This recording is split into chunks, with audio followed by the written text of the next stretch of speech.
The General Insurance is partnering with Black Entrepreneurs Day, an annual event curated by businessman and investor Damon John to celebrate Black business. The event will feature conversations with game-changing entrepreneurs, special musical guests, and an NAACP grant sponsored by the General Insurance awarded to an up-and-coming Black entrepreneur. Black Entrepreneurs Day will stream live from the world-famous Apollo Theater in New York on October 27th at 7 p.m. Eastern Time. See blackentrepreneursday.com for more.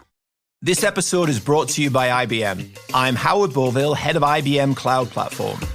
Last year, cybercrimes cost the world $6 trillion. To address today's threats, clients need technology that gives access to data without compromising it. IBM's open, secure hybrid cloud architecture ensures you are the only one who can access your data and keeps everyone else out, even us. Visit ibm.com/cloud to learn more.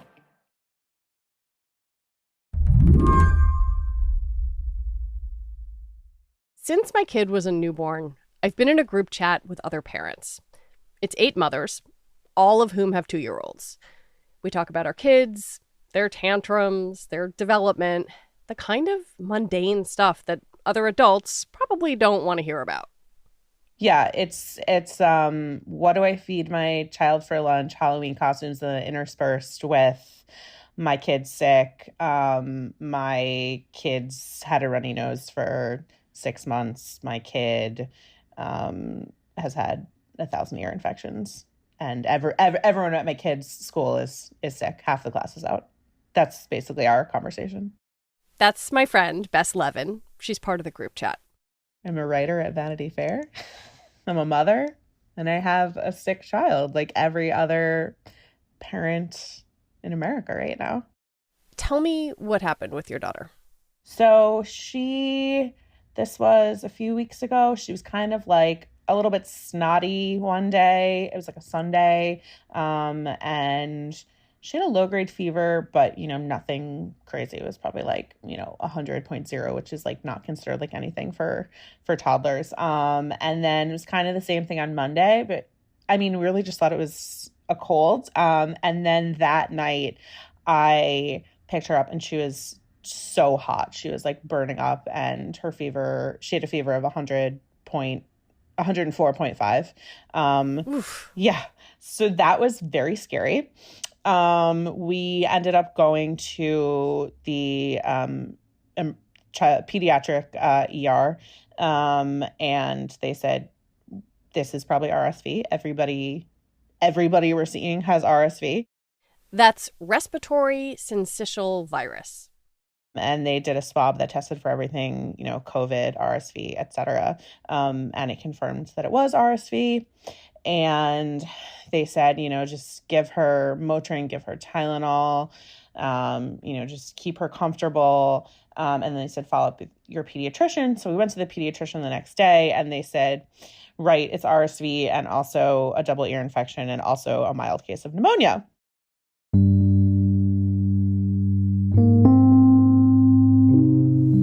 Was it scary?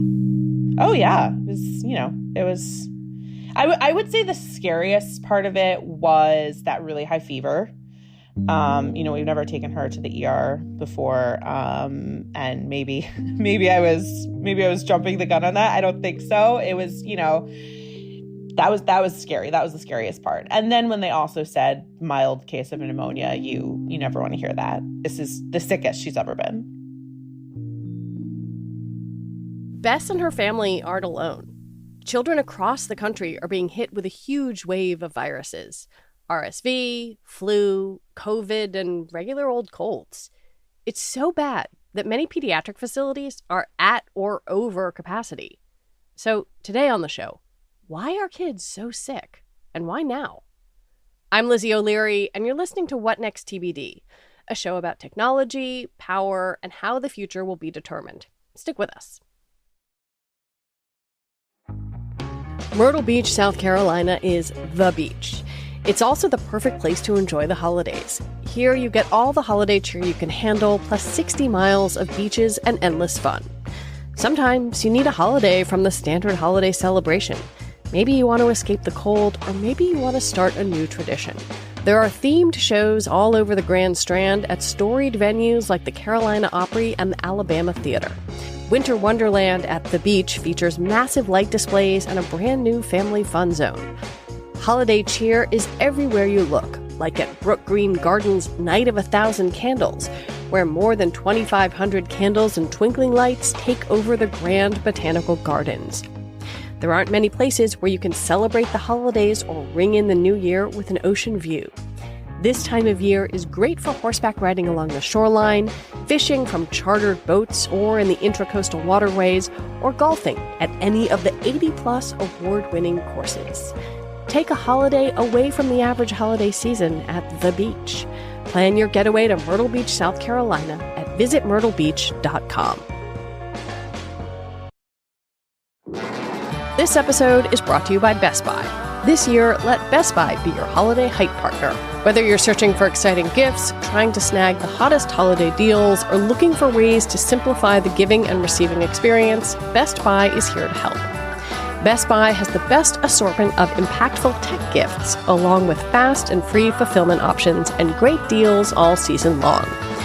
Maybe you're looking for an air fryer to help the aspiring foodie in your life unlock new recipes, or a new phone or camera for an aspiring filmmaker who's turning their passion into a side gig. Or you might be on the hunt for a new smartwatch to support a friend's wellness journey. No matter what you're looking for, Best Buy is your gifting destination for everyone on your list. And Best Buy makes it easy to get your gifts how and when you need them with free next-day delivery on thousands of items, as well as same-day delivery and in-store pickup options. Shop great deals on gifts now at Best Buy.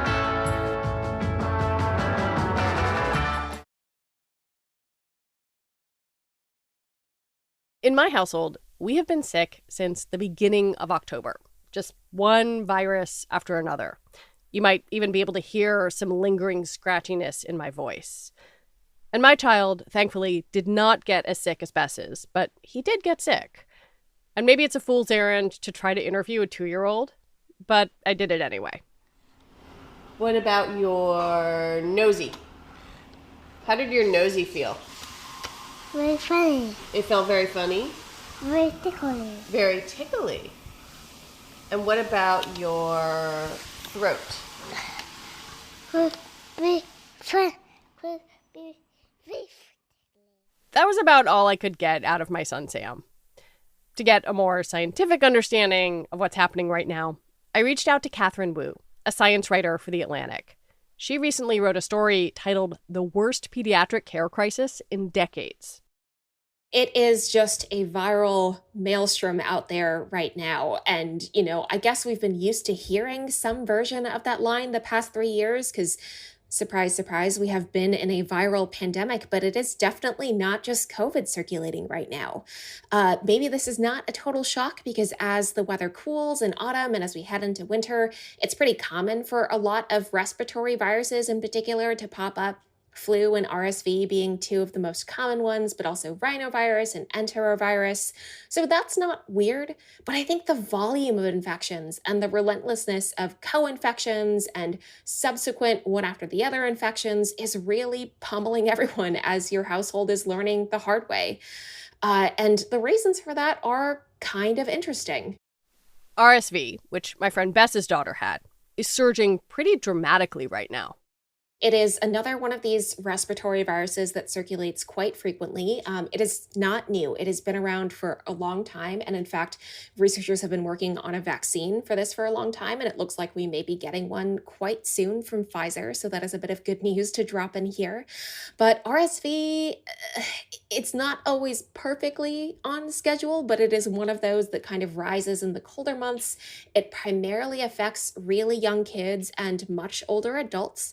And that's thought to be because, you can build up immunity after you've had a couple infections. So people at the middle of the age spectrum do well. But it's really tough when your immune system is still learning to recognize what RSV is and learning to fight it off, as well as at the other end of the age spectrum when your immune system has done decades of work and it's starting to get a little tired and more weak.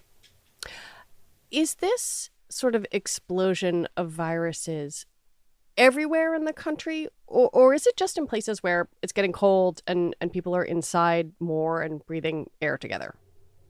Yeah, it's a little complicated to answer. I think anytime you see a wave of respiratory illness, it is going to be a little patchwork.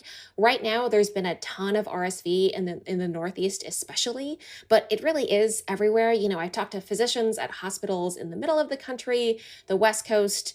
So the tricky thing is that we have so many things going at once. And I think that's primarily the overwhelming thing. It's not just RSV, it's not just flu. It's that we have this especially large and kind of early arriving swell of respiratory viral illnesses. And now we have another virus in the mix, SARS-CoV-2, what's been causing COVID these past few years. I want to understand if this actually is worse or if it just feels worse. Like, I think sometimes as the parent of a toddler, you can get myopic, but it sounds like you're saying it actually is worse.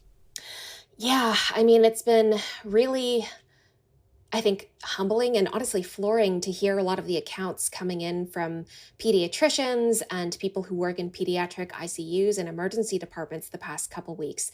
They are calling it one of the worst surges they have seen in their careers. And some people have been working, for decades.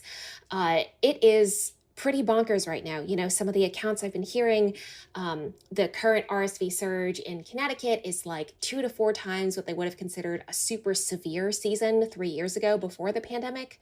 Another place in Baltimore has pitched a tent outside of their pediatric emergency department to accommodate overflow. Other places have considered calling in the National Guard to assist them.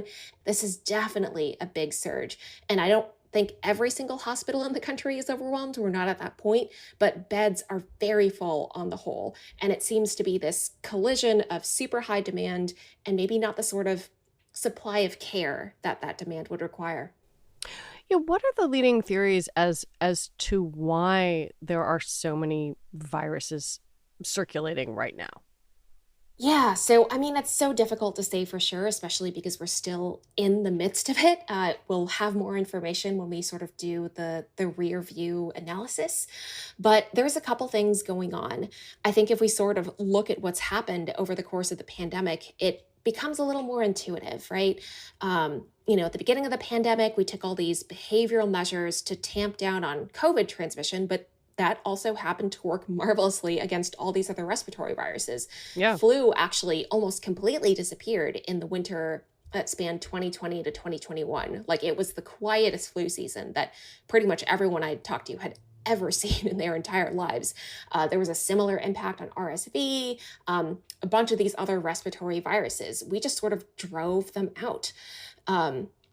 And now that I think those behavioral measures have been lifting possibly more than they have throughout the entirety of the pandemic, this is probably the most normal looking autumn we've had since 2019. Those viruses have taken every opportunity to come back, and they're sort of overlaying themselves onto a population, especially of kids who didn't have the opportunity to be exposed to these viruses during the pandemic and build up the immunity that might have dampened the severity of their first infections. Yeah, I was wondering, is this just kids like mine who were born during the pandemic, or is this all kids who maybe were just slightly sequestered more or had, non-pharmaceutical interventions like masks in their lives? Yeah, it's a really great question, and also unsurprisingly a tough one to answer. I think the main thinking right now, and this is definitely still a hypothesis, is that the kids who were born right before the pandemic as well as during the pandemic are some of the most vulnerable, especially with RSV, which is a very useful example to use here, especially since there's no RSV vaccine yet. First RSV infections tend to be really, really, really rough, especially for infants. Their airways are small. They don't have, the chest muscles to cough really forcefully and get out, tons of mucus that might be clogging the little tubes that make up their airways. It's just really, really rough for them. But as they accumulate exposures, their immune systems learn to fight the virus off more readily. So a lot of hospitals are seeing the infants they would kind of expect having their first exposures, but they're also seeing toddlers who are actually having their first exposures later. Normally, they would expect toddlers to be able to mostly recover at home because they were able to build up those first infections when they were 1 or 1.5. But now it's kind of like we're playing all this catch up with these viruses. After the break, what this viral surge means for doctors and hospitals, who've already had a very tough few years.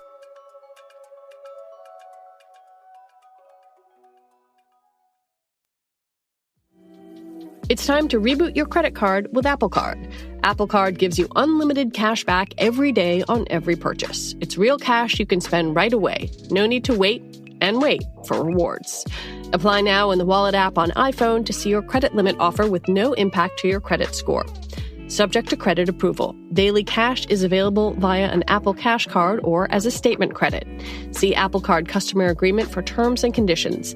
Apple Cash card is issued by Green Dot Bank, member FDIC. Accepting an Apple Card after your application is approved will result in a hard inquiry, which may impact your credit score. This episode is brought to you by IBM. I'm Howard Beauville, head of IBM Cloud Platform. Last year, cybercrimes cost the world $6 trillion. To address today's threats, clients need technology that gives access to data without compromising it.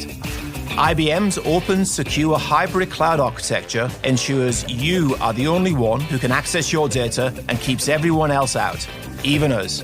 Visit ibm.com/cloud to learn more. Imagine having one extra day every week. More time to cook healthy meals, work on that novel, or just binge some good reality TV. What would you do with your extra day every week? Now it's all possible with ClickUp, the productivity platform that'll save you one day a week on work, guaranteed. ClickUp began with the premise that productivity was broken. There were too many tools to keep track of, too many things in entirely separate ecosystems. There had to be a more productive way to get through the daily hustle. ClickUp is the one tool to house all your tasks, projects, docs, goals, spreadsheets, and more. ClickUp is built for teams from 1 to 1,000 plus. It's packed with features and customization options that no other productivity tool has, so you can work the way you work best. Whether you're in project management, engineering, sales, marketing, or HR, ClickUp has easy-to-use solutions that create a more efficient work environment. Join the more than 800,000 highly productive teams using ClickUp today. Use code TBD to get 15% off ClickUp's massive unlimited plan for a year, meaning you can start reclaiming your time for under $5 a month. Sign up today at clickup.com and use code TBD. Hurry, this offer ends soon.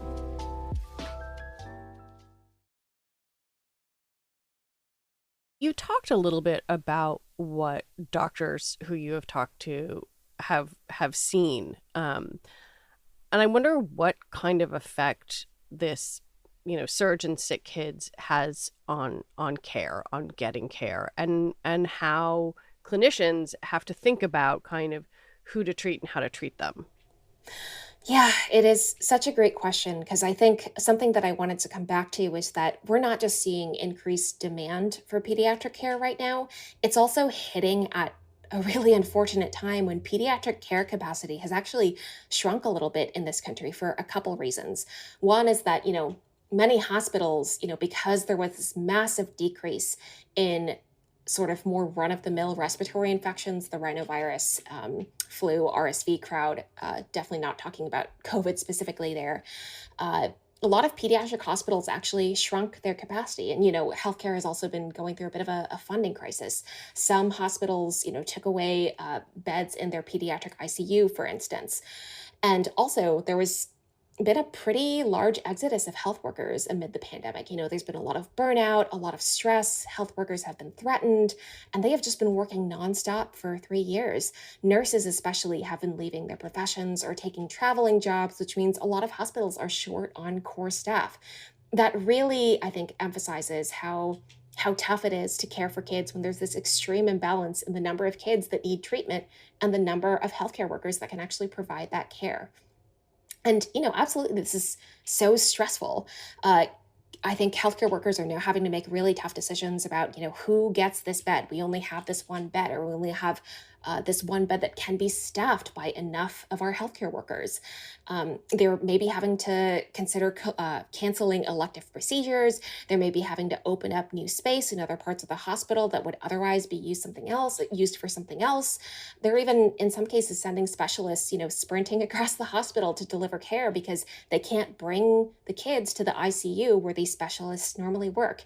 It is a really rough time. And remember that this is coming after 3 years of a pandemic that has been incredibly difficult for everyone. There was a doctor, I think, in a story you wrote about this, who described this as their 2020? Yeah, that really hit me, because I think there was this kind of, I guess we could call it a blessing, that COVID did not affect many kids as badly as it could have. Kids do still get incredibly sick from COVID, and we know MIS-C and long COVID are huge issues for kids who catch this virus, but many kids were able to recover very safely at home and are doing well. And a lot of pediatric hospitals saw decreased demand during the pandemic.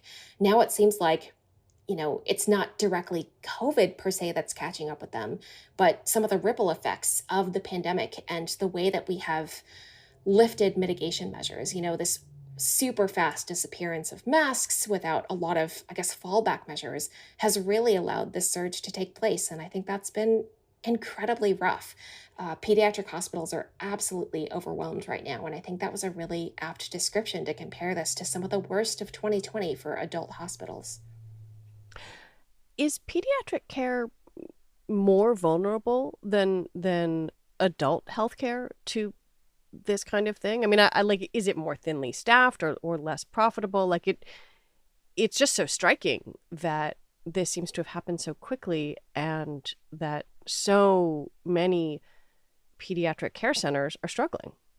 I mean, I think there's a couple ways to think about that. One is if you sort of stack the adult numbers and the pediatric numbers in terms of staff and patients being seen, the pediatric stuff is usually smaller, right? Like kids are generally healthier. The specialties are usually smaller in terms of the number of people going into them and the number of jobs that are open. But also, I think it's important to consider that when there are these staffing shortages, hospitals may try to call in reinforcements or call in staff from other departments in the hospital, but it's not so simple a lot of the time. Kids are not just tiny adults, their bodies are still growing. They have different anatomy, different physiology. They have different sets of drugs that are approved for use in them. There are different sorts of safety and efficacy considerations when we're talking about different interventions. And so, as one physician put it to me, it's not so easy to just immediately train someone to care for a 2-year-old. And so when you have something super hyper specialized, like a pediatric ICU doctor, it's not so easy to find a replacement for them, or especially a nurse who are delivering a ton of the care. I think if you're listening to this and you're a parent, it might be really scary. And if you're not a parent, you might think gosh, this still sounds kind of intense. What should you be thinking about, both for your own family, but then kind of larger community questions? Yeah, so I will try to break that into a couple parts, and you are the parent in this conversation, so let me know if I'm missing anything glaring. First off, if your kid is sick right now, I'm sorry, it is probably going to be okay. I think the really encouraging news coming out of hospitals is that really, the vast majority of kids are doing super well. Pediatricians know how to care for these kids, and a ton of them, they're leaving the hospital healthy. That said, there are key things to watch out for. A kid that needs hospital level care is going to exhibit very clear signs of, what they generally refer to as respiratory distress, like wheezing, really rapid breaths, like they're using their chest muscles, like they're struggling to use their whole body to breathe.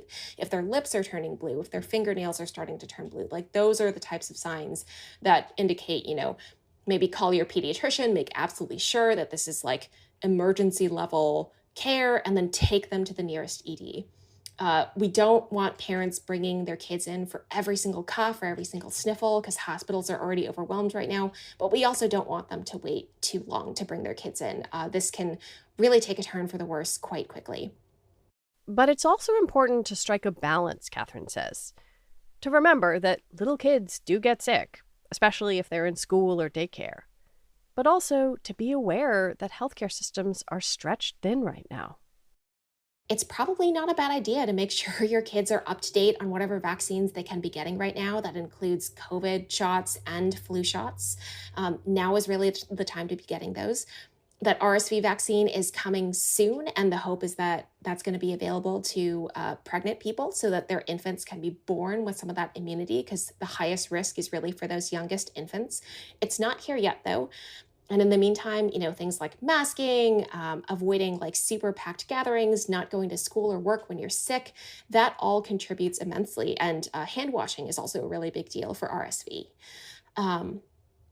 And also, even if you're not a parent, those measures can really reduce the spread of these viruses in the community. Adults, too, can catch all of these viruses, and they don't tend to get as sick, especially with RSV, but they can transmit them, they can bring them home.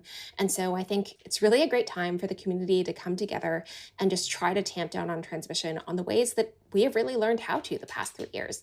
We kind of drove a ton of these viruses out of the community the first year that SARS-CoV-2 was here. So we know how to do this. I hope we can replicate some of that this fall.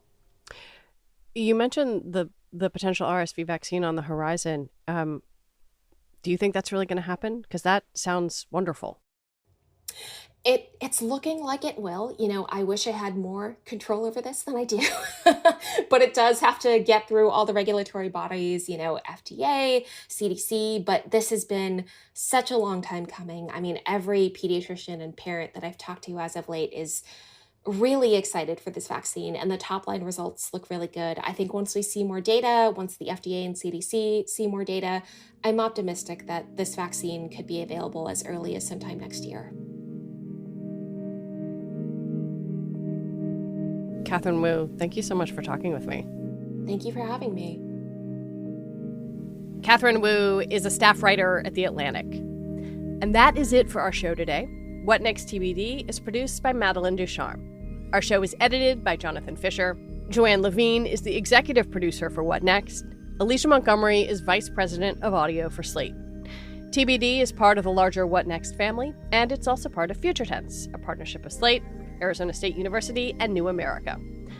And if you like us, I have a request for you. Become a Slate Plus member. Just head on over to slate.com/whatnextplus to sign up. All right, we will be back next week with more episodes. I'm Lizzie O'Leary. Thanks for listening.